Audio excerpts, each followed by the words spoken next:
ఈ ప్రభుత్వ విప్ జంగా కృష్ణమూర్తి ఆత్మీయ సమావేశం నిర్వహించారు. ఈ సమావేశానికి భారీ ర్యాలీగా నియోజకవర్గ నలుమూలల నుండి అభిమానులు తరలివచ్చారు. ఈ సందర్భంగా పేద కుటుంబానికి చెందిన తనని ఇంతగా ఆదరించిన వారికి జంగా కృతజ్ఞతలు తెలిపారు. తన ఆవేదన పంచుకోవడానికే ఆత్మీయ సమావేశం ఏర్పాటు చేయడం జరిగిందని తెలిపారు జంగా కృష్ణమూర్తి.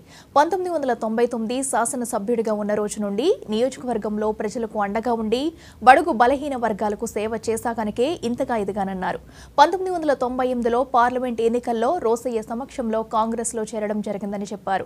ఎన్నికల సమయంలో అందరూ వస్తారని, తరువాత పట్టించుకోరని, ఎవరైతే మీకు అండగా ఉంటారో వారికి అండగా ఉండాలన్నారు జంగా కృష్ణమూర్తి. నేను ఒకటే మనవి చేస్తున్నాను.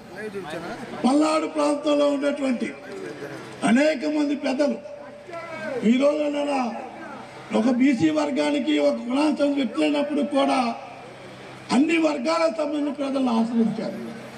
నన్ను కులంగా మతంగా చూడే పరిస్థితి కాదు. అన్ని వర్గాలకు సంబంధించిన ప్రజలు నన్ను ఆశీర్వదించారు, నాకు అండదండగా ఉన్నారు.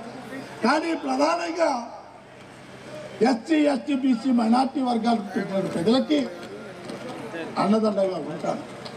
ఈరోజు పల్నాడు ప్రాంతాల్లో అంతకుముందైతే ఏదో విధంగా అన్ని విధాలుగా ఇబ్బంది పడి మనం బయటికి రాని పరిస్థితి. ఈ రోజున మనకు సంబంధించిన మనుషులకి, మన సంబంధించిన కార్యకర్తలకు కానివ్వండి, మన అభిమానులకు కానివ్వండి, ఆత్మీయులకు సంబంధించి కానివ్వండి, ఎలాంటి ఇబ్బందులు వచ్చినప్పుడు కూడా వాడిని ఆదుకుంటాం, వాడికి అండదండగా ఉంటాం విషయం కూడా మీ అందరికీ మీరు వచ్చినటువంటి ఈ ఆత్మీయ సమావేశానికి వచ్చినటువంటి మీరందరూ కూడా నా కుటుంబ సభ్యులు.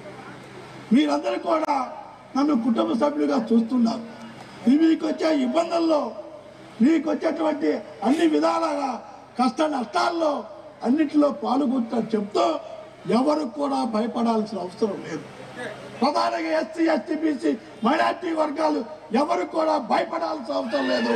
ఈ అందరూ కూడా అండదండగా ఉంటామనే విషయం కూడా నేను మనవి చేస్తున్నాం. ఎందుకు ఈరోజు మనం తింటున్నాం, బాధ వస్తుంది. మాట్లాడిన మాటలు చూస్తే అందరూ వాడుకుంటున్నారు, వదిలేసే పరిస్థితి. కాబట్టి ఎలక్షన్ దగ్గరకు వస్తుంది, బుధానమే చేతులు వేస్తారు. ఎలక్షన్ దగ్గరకు వస్తుంది, అనేకమైన మాటలు చెప్తారు. ఎలక్షన్ అయిపోయిన తర్వాత పట్టించుకునే నాదులు ఉండరు. కాబట్టి ఎవరు